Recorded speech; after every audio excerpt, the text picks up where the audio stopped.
abụ m ofu nwa nwoke nne m na nna m mụtara.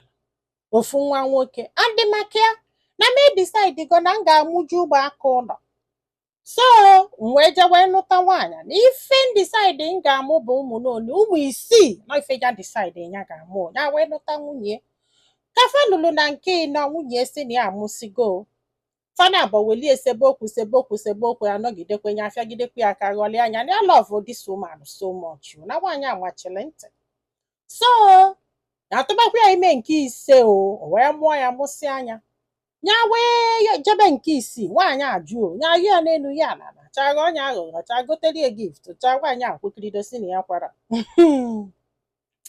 ya wee sibe ọnwụ ka sibezila ọnwụ gịnị wee mee nwaanyị a wee bulu ngwongwo ya wee na-abe nna ya kpọrọ ụmụaka na-ese nwa na-abe nna ya ya wee ka na-echere nọ iwu ka ọ na-enwe ogwosi iwu ka ọ ga nata maka na ya fụrụ ya n'anya rinne ndị ya believe na ọ fụkwuru nyanwa n'anya. N'ife ya nụzikwa bụ na kọt esendeli akwụkwọ si na nwunye esi na ya chọrọzi ya akụjasịkwala akụja ya wee jebe kọt wee luo nwunye wee sị dị ya si na ya chọrọ 10 bifo ha wee kpegide wee buo na 6 ya si na mgbafu mgbe ha ka na-akwụ na elofugo nke afọ. Jọji wee sị ya ma ọ gị na-ebu nwa ị ga-eji wee kwuo ụdị ị ga-amụ na nwunye gị kwesịrị ikwu one ọ ga-amụ ya na onye wee sị ya na-ewelu ndị na-amụ 10 nwee ndị na-amụ 9 nwee ndị na-amụ 7 nọ 6 ka a chọ ndị ya ma na nwunye ya ga-emenwu ya wee ya tagodo ya ka a ji wee na-ahụ ya ndị a chọrọ ịhapụ nwunye ndị a love this woman so much na this woman hapụ anya je nwụọla onwe ya na-anwakwana ya anwa ọ sị bụ ndị mmadụ nọ na kọt chịba ọchị mana ya milili ya na love nwunye so much mmadụ eji na-egwusi egwu ya wee nọle bafụ na-ahụ ya sị ya biko nwunye ya wee sị na ọ bụgodo unu ya ga-echigha azụ na ya ama mmụzi na ọ ga-ekwu hia na ya ama mmụzi ọ sị m nne ke ka a ga-esikwu na ya ama mmụzi na ya chọrọ nwaanyị na-abụ na ya ka chọrọ nwa ọzọ ya mana nwunye ya ga-eme nwunye ya sịfa na nke ahụ doziala ya na nwunye mana ya chọrọ ka agbasa anya ka lọvụ nwunye ọ bụ na ha chọrọ igbu eketa fa agbasa anya na nwunye ya lọvụ nwunye actually. Ọ sị bụkọt wee sị ha na ba ka ha jee kpezie n'ụlọ ya na ka ndị mmadụ chịkọtara ọchị ya wee na jebebe ọgụ ya nwoke luo dada na ya bịa sị biko ya dosara ọgụ ya nwoke wee sị ya n'ụlọ amụsigo ka a kwuru ya sịfa na nke ahụ dozara ya na nwunye ya chọrọ itinye ọnụ na nke afọ ya na ọsịbụ ndị so ọgụ ya nwoke wee sị nwa ya nwaanyị anya akpọrọ ụmụaka ka ọ nakwube di kedu onye ọ na-eche ka ọ zụọrịa ụmụaka n'isi ya kpọrọ eri ụmụaka ya agbaba egwu kedu agbasie egwu kedu si ọgụ ya nwoke ịmago n'wekpolu nnekwu mmanya nye nyesie ndị mmadụ ife kpọrọ nwunye ya na ụmụaka naba fada abụ wee na n'owe pikwelu ya wee bido wee ghọbịa aghụghọ. Hey, this man, very funny man indeed. Ọ sị bụ ụmụ nwaanyị ha mee ya etu a bụ enyi otu a gotele ya nke a gotele nke emecha aka ebe ọ dị ya ma aka nka na-abụ ya kata anya atụbakwu ya ime ọsọ. Ọ sị m nne igwe ugwu kete nwaanyị a nwoketie. Ọ sị m besides n'ife eji akọla anyị akụkọ bụ maka akụkọ ọ na-nkọlọ bọsị nwoke gburu nwunye because this story na-atọ ọnọzi from laughter to sad. Ọ sị m ya kesịla akụkọ ahụ wee sị ka agwa ndị mmadụ na ọ bụrụ sọsọ ma nwoke otili nwaanyị ife na-egbu ya na mgbe ụfọdụ na nwaanyị na-anwụ out of love, out of selfishness, out of anything. Mmadụ niile kene na ọ bụrụ sọsọ nwaanyị mana na marriage when it comes to ụmụaka na marriage na ya ga-asị kene na nwaanyị ka anyị kọpalụ na-eje. Ọ sị m nne iwu na-ewu nwunye ewugide enyi ebido na-epe eti ya na-eji ozi niile dị n'ụlọ na-akatafọ ya zuru onwe ya ya ga-azụnwe ụmụaka nọ na nwaanyị asị na ya ma mmụzi adị na ya chọrọ nwaanyị ọzọ akwaghị ghọtago. Ọ sị m nna ọkwanye nwaanyị anya yogidie ọ na-edi na-ewe iwe ọpagide ọ na-elute 6 months na afasela ezigbote okwu. Ọ sị m nwunye ejebekwe kọtụ wee luo wee sị ndị kọtụ ọkwa ya gwalafa agwa fa gbasa anya na nwoke na nna eketa anyị afọ gị afọ ọzọ na nna eketa anyị adị ime ịghọta kịta ya wee jee n'ebe afọ ọkwụ na stand sekpula ana na-eke ise afịa na-afụ ya aka na-ahụ ya sị biko nọkwasọ nke ọmụsịra nke ya tụbakwa ime ọzọ ya berie mgbedikie ịghọta na ọmụsịra nke na famụsigo na-ahụ ya onye ọbụla na-achị ọchị. Ọ sị m mana ya ma ife ya chọrọ ịghọta na so ịmagosi m na nwunye adịrọ happy ya mene no nwaanyị adọrọ happy na-eme na nwaanyị adọrọ happy just ọ mụsịrị amụ mgbe ya mere datin ọ banyekwe n'okilikie ndị jọji wee sị nwunye kedu ife iji wee kwekwedoghebe ike ọtụgbakwa gị ime ọzọ ọ sị na o mere ya ọgwụ ọ sị nne na emerekwa ya ọgwụ na emerekwa ọgwụ na ọlọvụ nke alọvụrụ nwunye na emeri ọgwụ nwaanyị a wee sị na ya mara mgbe ya ji wee tụrụ ime na ya anọgidezie n'ụfụ na ya dị ime ya ṅụrụ iyi na ya ma nduzi ime ọzọ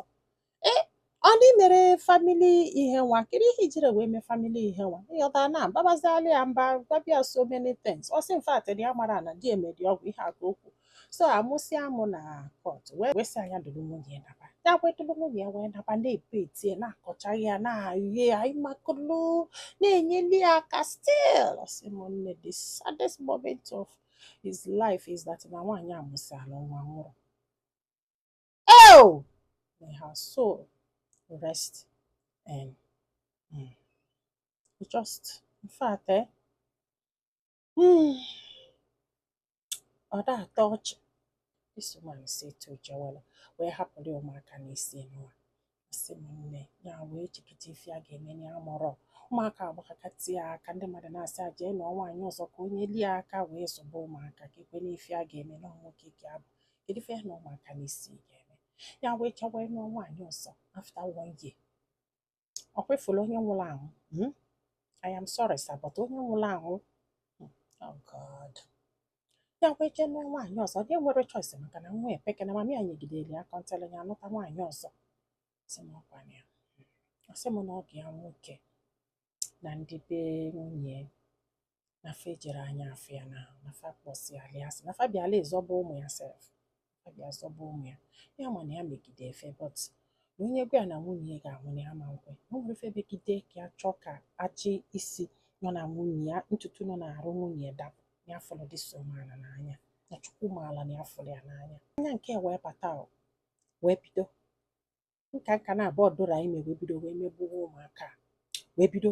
ụmụaka anya jesi ọlụ bata ụmụaka aghasasịa mgbe ụfọdụ ọma nyefe nne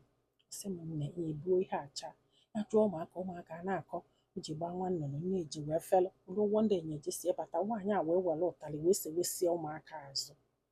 na wee sị mba mgbafụ na ọmụgwọ nwa na wee kụ ya na etinyere nwunye nwa nwụrụ anwụ ife for 1 day maka na ya lọvụrụ ya na wee kụ ya kwụsị anya sị ya na ya anụsigo ọ sị bụ na ọ hapụkwara ya ofu nwa afọ ọ mụrụ ya adịkwa ụmụ 7 na efere ya ọ sị m nne na kịta ya na-aza anụ nwaanyị ahụ ya na-azụ ụmụ ya naanị ya na-akwụ ụgwọ every month wee na-azụrụ ya ụmụaka ọ sị m ọ bịawụlụ ma na ife nwere ike igbu nwaanyị na marriage buru ibu ọ bụrụ sọsọ ntị ife eziokwu na o wutere everybody mana nke ka na-ewute elu tata ọ sị m nne na that man na-ebe akwa nwa ya nwụrụ mana nke ya na-ebe karịrị maka na ọnya gburu nwaanyị a na nke dịkwa n'iche bụ na oge ya nwoke gburu nwa ya mana nke bụ na ya just jilaka selfishness na mgbe nwaanyị a nwụrụ ya tiketele mkpụsị ọkwa na ya mapụọ n'ezije tụba nwaanyị ime ma nwaanyị a nọ ndụ ya peketela akwa ike gwụ ndị ọgụ ya ba na-ayọzikwa enye anwụ na ọ nwụrụ kedu onye ọ ga-ahapụla ụmụaka ọ fọrọ ya ma ya soro nwaanyị abaa n'ime ọ sị m mgbe ụfọdụ nwaanyị amụkata nwa sị gị na ọda amụzi hapụ ya n'ọkwa ka ya dọ happy n'ọkwa ka afọ fil ya ife achọ omesi otu mmadụ in fact amara m ife m ga-agwa gị mana ịdụ selfish na 4th child ka nwaanyị a bido wee yọba gị na ya chọrọ push gị dị ọmụọ dị 51 ma push gị dị oteke gị to court yọgụ biko n'elu yọgụ biko n'ala mgbafụkọfụlụ ọnwụ ya ịjụ ma m na nna achịba ọchị mana alịlị afọ ị ga-egbugidekwa ya ụmụaka 6 afọ ị ga-azụ fasa ọsọ gị ịzụsị afasa ọsọ gị without their mother are you happy now? No, are you happy now? Ọ bụrụ na ime ọmụ na-esi afọ ị chọrọ na-apụta one day nwee ife mberede okporo ụzọ ebe ọ nwụrụ after ka ịmụsigosi isi afọ ị ga-aga chukwu n'iru just gbuo this woman na-akọghịrị ụmụ nwaanyị ebela unu na-emele m onye kwe ka egbuo onye ọ nwụrụ mana ihe na-ewute m ihe a bụ na this woman tried. He tried it. He even go to court twice. Ejo. In fact, ahụra m ife ụmụ kpọrọ ụmụ nwaanyị afọ ime so na the hardest thing nwaanyị ga-eme. Ọ dụrụ isi agbata ọnwụ na ndụ 6 times ọ na-ayọ gị jụ. Ife nji wee sị ka nka akụkọ a chọọ bụ maka ndị ga-abụ inesi onwe gị anya ịfụ na ịmụgo enough na ịchọrọzi di ya na-epushu you want him to be happy, you want to nna you want to ibie igbuo onwe gị aparịga gị. Ụmụaka afọ ịma nnọọ fụ ka fa si wee too. Now this man na ife ọ na-akọ gị ka mmebeli ebele ndị m emekwara gị ebele sir, I'm so sorry because you just gbuo nwaanyị a for nothing. Ebele ụmụaka bụ ihe na-eme m not ebele gị o, and I hope you train them very well for the sake of their mother. Ọ kwụsịkwa nnọkọ ọra m n'ọnụ ndị be anyị daalụ nọ ka ọ dị n'ụbọchị ọzọ.